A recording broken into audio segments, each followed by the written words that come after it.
Hey everybody, I'm Doc Schmidt. Hey everyone, I'm Gebran. And we're two GI fellows who are going to teach you about the wonderful world of gastroenterology. Let's do it.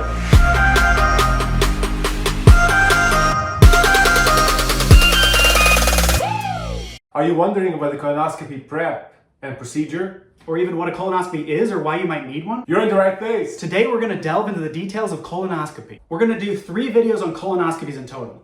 We will focus in this video on the indications of colonoscopy, as in why you need it. And then we'll also talk about the day before the colonoscopy and the preparation that's involved. In videos 2 and 3, we're going to focus on the procedure itself as well as what to expect after a colonoscopy. And make sure you watch to the end because at the end we're going to talk about a gift giveaway. Stay tuned. Ready? Let's do it. So Gebran, why do people need to get colonoscopies? There's a lot of reasons, Dr. Schmidt. One of the most common and most important reasons is to screen for cancers or precancerous lesions in the colon, known as polyps. What's a polyp, Gebran? A polyp is basically a growth of a tissue in the colon that can, with time, become cancer. And colon cancer is the 3rd leading cause of death in men and women. Colon cancer can basically start as a small polyp that with time can grow into full-blown cancer. Unless we find them on a colonoscopy when they're still in the precancer stage and we can cut them out. The ACG, That's the American College of Gastroenterology. that's right, recommends colon cancer screening at the age of 50. But in certain circumstances, like if your parents or siblings have had colon cancer, you might need to get a colonoscopy sooner to screen for colon cancer. Therefore, it's important that you talk to your doctor about your family history and ask them when is your colonoscopy recommended. Even in your 20s or 30s, it's never too early to ask about a colonoscopy. Many other reasons to get your colonoscopy as well. Can you tell us a few? Yeah, absolutely. If you have low blood counts, if you have abdominal pain, if you have chronic diarrhea, blood in your stool, weight loss, are all reasons to consider getting a colonoscopy done. So once you get a colonoscopy, the question is, are you going to need another one? And like most things in medicine, it varies from person to person. If you're getting the colonoscopy for colon cancer screening, the number of polyps and the types of polyps that we find on the colonoscopy determines when you need your next one. And how well you cleaned your colon as well. It's got to look clean on the inside or we're going to make you come back sooner. So once your doctor decides that you need a colonoscopy, what are the next steps? Let's talk about the prep. The nasty stuff?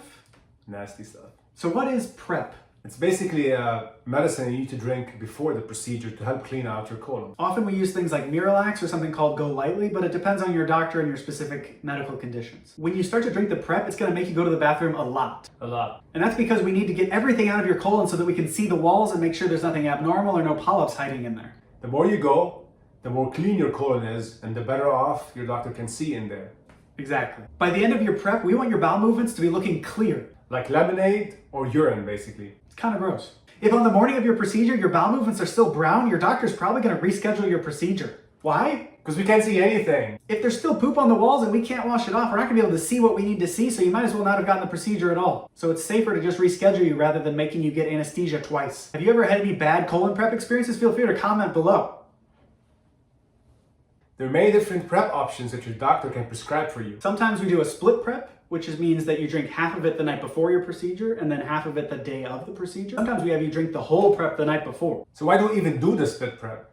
Because even if you don't eat or drink anything after midnight, your small intestine still pushes secretions into your colon, and we don't want those sitting in there when we do the procedure. Drinking more prep the morning of the procedure clears out those secretions that the small intestine sent into your colon, so we can see better. What problems can patients expect from the prep? You might have nausea or vomiting, and in that case, the best way to go is actually give yourself a break, 10-15 minutes, or just call your doctor and they can prescribe a medicine for you, anti-nausea medicine you can take and try to help you go through that better. You can't fix the taste with the medicine. What about the taste?